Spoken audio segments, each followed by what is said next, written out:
there's a general, arguably universal, agreement that the Steelers have an exceptionally gifted group of young wide receivers. Well, let's see it then. Good morning to you.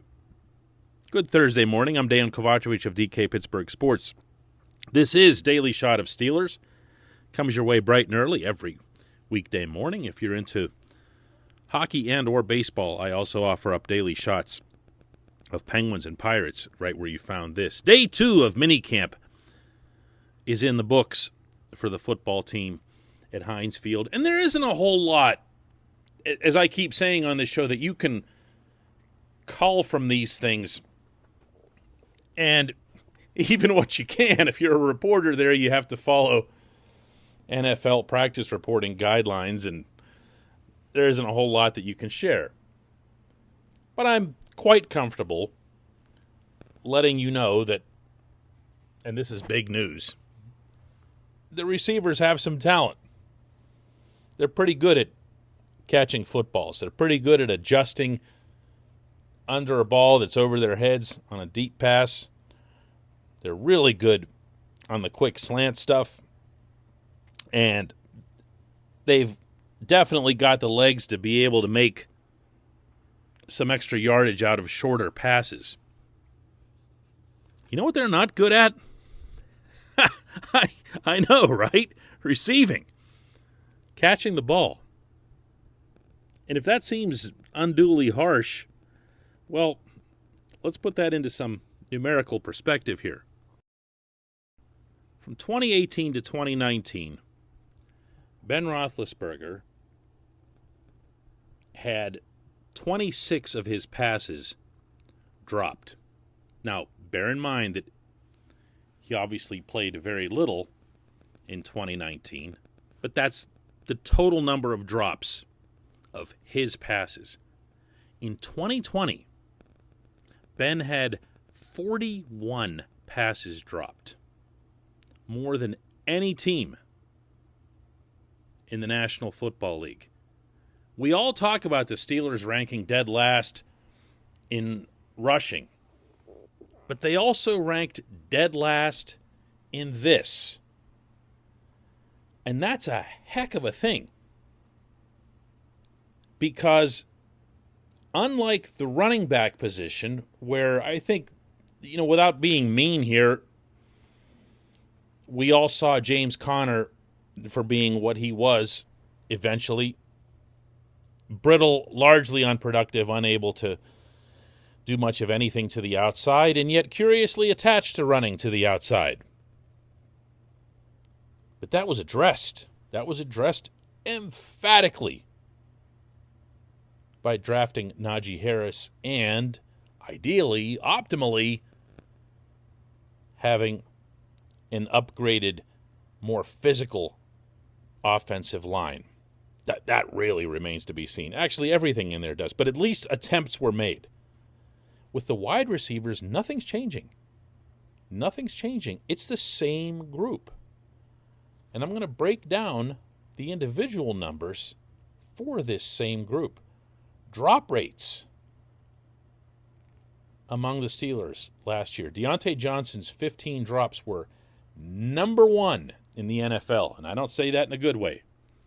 He dropped 13.7% of the passes his way. And understand that when we're talking about drops here, we're talking about ice cold, no doubt, ball was right between the numbers, drop. Not a 50-50 ball, not a combat catch, not a had to reach up with one hand, none of that. Drops. 15 drops for Deontay Johnson, 13.7% rate. James Washington, who I think of as being a lot more sure-handed than this, had an 11.8% drop rate. Now, he doesn't get targeted as much, so his percent is going to go a lot higher. I have a feeling that if James was more involved in the offense, you'd see that number come way down. Eric Ebron, who does count in this category, 11.1%. James Conner, since we're already piling on, 10.3%. Chase Claypool at 6.1%, and then Juju Smith-Schuster shows up at 3%. Juju's actually really good in this area. He, like everyone else on the team, caught a massive case of the dropsies. You'll recall about 3/4 of the way into the season. But for the most part, Juju's really, really good in this area. But he's just mentioned here just to be complete. Overall, this is beyond the pale unacceptable. So when Ike Hilliard, the Steelers wide receivers coach, met with us yesterday at Steelers minicamp, he was asked about all these drops and what it is that he and the coaching staff can do about it. Fortunately, drops are part of the game. Obviously, we had too many balls on the ground. It's been discussed. Our group understands, and they know that we have to do a better job of not putting the ball on the ground. We work at it every day, and we're going to be cognizant of limiting our drops going forward during the season. Doesn't seem like much of an answer, huh? I mean, he had to know it was coming. You have the wide receivers coach show up, and his wide receivers had all these drops. You probably should have been stunned if it wasn't all of the questions that you'd be asked. This portion of Daily Shot of Steelers is brought to you by the personal injury law firm of Luxembourg, Garbett, Kelly, and George, LGKG. They represent people who are hurt in car accidents, who've filed for workers' comp or medical malpractice claims. The attorneys at LGKG have been designated super lawyers for over 15 years. That's a capital S and a capital L, and it's designated for the top 5% of attorneys in the Commonwealth of Pennsylvania. Learn more about LGKG at lgkg.com or by calling 888-842-5454 to see how they can help you. So what do you do? I mean, it's easy for me to pick at Hilliard's answer, but I'm not sure what I would have said differently or what I would do differently. The strangest problem this team has is this one. Because all you have to do is watch Deontay in particular and see the hands that he's got. Dude's he's a human Velcro machine. He catches everything. His hands are quick. They're smooth. He pulls the ball in. He doesn't wave it around. And yet, he has these drops. Or, specifically, to that period I already referenced, the one that got him benched in Buffalo, he has these episodes of drops, kind of like, I guess, a basketball player who just can't make a shot to save his life for a little while and then eventually kind of gets it back. What do you do about that? How do you correct that? You can talk about sports psychologists. Every team has sports psychologists. Every player on the Steelers spends time with one, mostly for positive purposes. That's just how professional sports are right now. But what do you do to fix it? How do you make it better? The only guy out of all the ones that I mentioned to you who's had this problem his whole career, and I don't know that it can be corrected as a result, is Ebron. He's just been a drop guy. He was a drop guy in Indianapolis. He's a drop guy here. And he also, at the same time, will do things, especially down near the goal line, and make catches that make you go, wow, this dude can do anything. But the rest of these guys, it's a difficult thing to explain, and I'll bet it's a really, really difficult thing to correct. But it has to be. It has to be. And honestly, it surprises me that it doesn't come up more often. When we come back, just one question.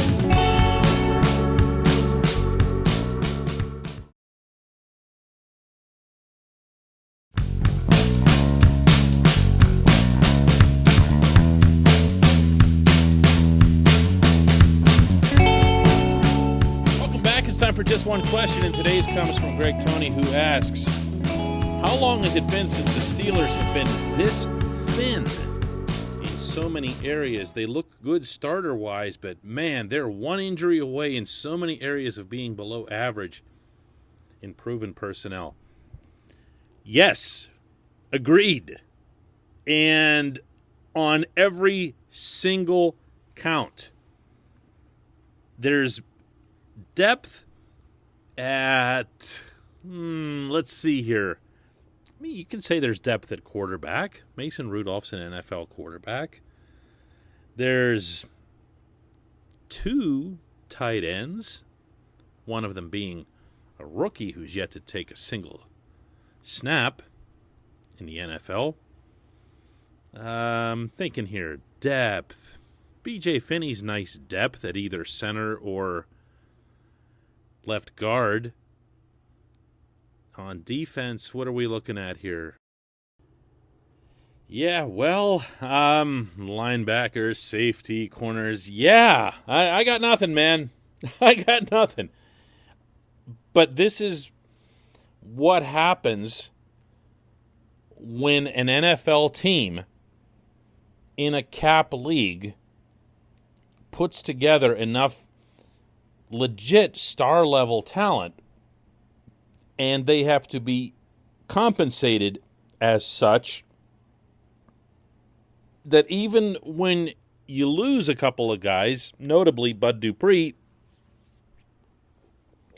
you're still left really thin. Yeah, I thought there might be more departures than there were. I thought Eric Ebron was a possibility. I obviously thought wrong. I look on the defensive side of the ball, and if you think about Tyson Alualu first committing to Jacksonville and then, semi-reneging on that and returning to Pittsburgh, that would have been some additional money, but he would have just needed to be replaced. There wasn't anybody in-house to do that. If you think about inside linebacker where, Vince Williams was released, and then, Vinny takes the 1/4 pay cut, meaning he's coming back for 1/4 of what he was supposed to have made. That's, they're lucky to have the depth that they do, is what I'm trying to say. Is it the right approach? I think so. I think you always find a way to make sure that you take care of your top talent and that you're keeping T.J. Watt, Minkah Fitzpatrick, guys like that. But this is the way they decided to allocate the money, and I don't believe that they're going to be any different than any other team in the league that has these types of players on it, because they're all operating under the same cap restrictions. And of course, as we know from last year to this year, it's a flat cap, so that's going to be exacerbated further. I'll promise you this much, Greg. They're having this dialogue everywhere right about now, at least for teams that are competitive or contending. Because the flat cap is really what this is all about. If the cap had grown even a little bit, the Steelers could have gotten some backups at certain positions that would have been of a higher pedigree than what they've got, but it didn't. And think about this, too. They still need, and I am underscoring the term need, a third edge rusher and a third safety. And they don't have all that much money left in the bank. So what they're counting on is that this industry-wide issue of the flat cap is going to knock down the asking prices of Malik Hooker or whoever it is that they'd bring in to fill these two positions, or they just won't fill them. I know, I have a hard time wrapping my head around Cassius Marsh getting on the field as often as a third edge rusher does, but you can't circumvent the cap. you're going to have to find a way to work within it. So, yes, emphatically, yes is the answer to your question. I appreciate that. I appreciate everybody listening to Daily Shot of Steelers, and we'll do another one tomorrow where I'll be looking at minicamp as a whole, since it'll be ending this morning over at Heinz Field. Hey everybody, thanks for listening. Please subscribe to our DK Pittsburgh Sports channel, and don't forget to hit the bell to get notified every time we post a new video or podcast.